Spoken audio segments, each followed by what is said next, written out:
Hey guys, past affiliates from the Greater Sydney Conference. Hope you're well. Today has been a long time coming. Today we are doing the Meteorite Honor. This is awesome. I've been looking forward to this one. But before we do the Meteorite Honor, guys, if you haven't done the Rock and Minerals Honor, it's the first requirement. So you're not going to get past requirement 1. So go and do the Rock and Minerals Honor. It's a couple of videos ago. A couple of weeks ago we did it. So get that done. The video's there for you. The worksheet's there for you. So get that done. Email me, get your certificate, or give me evidence that you've done this, or give your director evidence that you've done this, and you'll be able to do this honor as well. So before we start, look guys, if you haven't subscribed to the channel, click the big red button, click on the bell, and that will give you the reminders when we're doing these honors every week. That may change, so it'll remind you when the new honor's out. Also, if you like the video, give us a thumbs up. That'd be awesome. What is a meteorite? A meteorite is a solid piece of debris from asteroids or comets originating in outer space that survives impact with the Earth's atmosphere and surface. Now, if that first sentence hasn't blown your mind, this is, I don't know what's going on, but this is insane. So, a couple of terms we're going to use as we're doing this. A meteoroid is one that's floating, or debris that's floating in the atmosphere, in this like outer space atmosphere. When it hits the Earth's atmosphere, it's called a meteor. So a meteor will once it hits the Earth's atmosphere, it's falling to the Earth. Once it hits the ground, it's called a meteorite.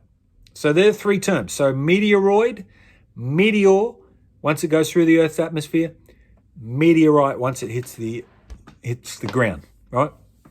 That's the differences. So we're going to talk about these things. I don't want you to get confused, and I want you to know what's going on when we're doing these different terms. A meteorite size can range from a small pebble to extremely large. When a meteoroid enters the Earth's atmosphere, frictional pressure and chemical interactions with the atmospheric gases cause the body to heat up, emit light, and thus form a fireball, also known as a meteor or shooting or falling star. That's what we're seeing when we look up in the sky. We see this right across the sky. We're seeing meteors. Explain the difference between meteorite fall and find. This is important. Meteorites that are recovered after being observed in their transition or actually hitting the Earth are called falls. So you've observed it, it's a fall. All other meteorites that are found are called finds. Cool.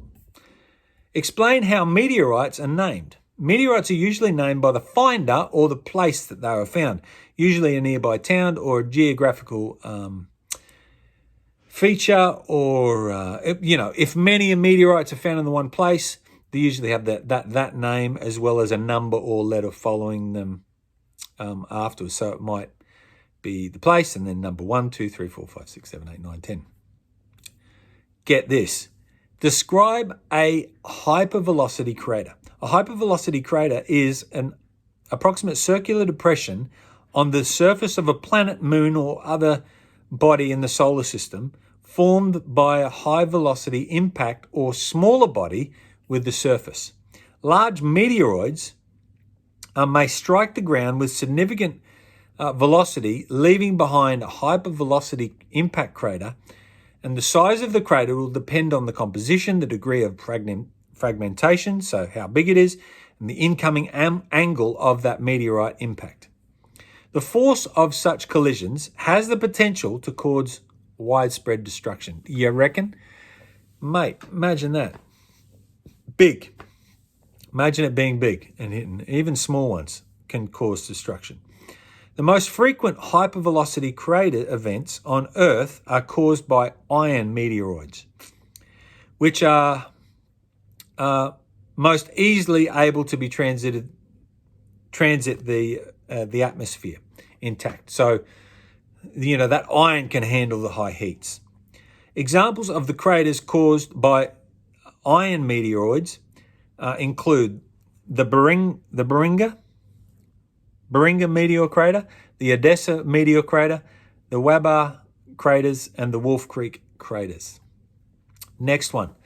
Identify from images, draw, or photographs. We're going to show some photographs here of the following meteorites. Describe the common shape, size, composition, and methods of formation of each of the meteorites. Here we go. This is called chondrites. So the first one's called a chondrite. That's what it looks like. Most meteorites and stony meteorites classified as chondrites or achondrites. About 87% of meteorites that fall to Earth are chondrites. They're named by chondrules. They contain particles of chondrules, which are a silicon chondrite. Silicon minerals appear, and it's caused by the melting as they hit the Earth's atmosphere. Achondrites, about 8% of meteorites fall on Earth are achondrites, meaning they do not have chondrules, that material that the chondrites do, some of which are similar to terrestrial igneous rocks. So we talked about that in Stone and Minerals. The next one is iron meteorites. About 5% of meteorites that fall to Earth are iron meteorites, and they contain iron-nickel alloy. Very, very, very cool. So, first thing you need to do, identify or classify 3 notable meteorites, including one that's found in your country. These may include meteorites such as the Hobber, the Willamette, or the Orlend. Not sure how to pronounce that. What makes each of your chosen meteorites notable? So you might be in one of the islands and there's no meteorites there. That's fine. Just do 3 notable meteorites that have fallen to Earth. Awesome. Next requirement. So that's the first requirement you need to do. Identify and classify 3 notable meteorites. Second thing, identify 7 biblical mentions of meteorites or fiery rocks falling from heaven. So the language used stars, large stones, hailstones, brimstones are common biblical terms for meteorites. Discuss or describe. I know hailstones are ice. Okay, I get that, but discuss and describe what you think the Bible mentions about meteorites.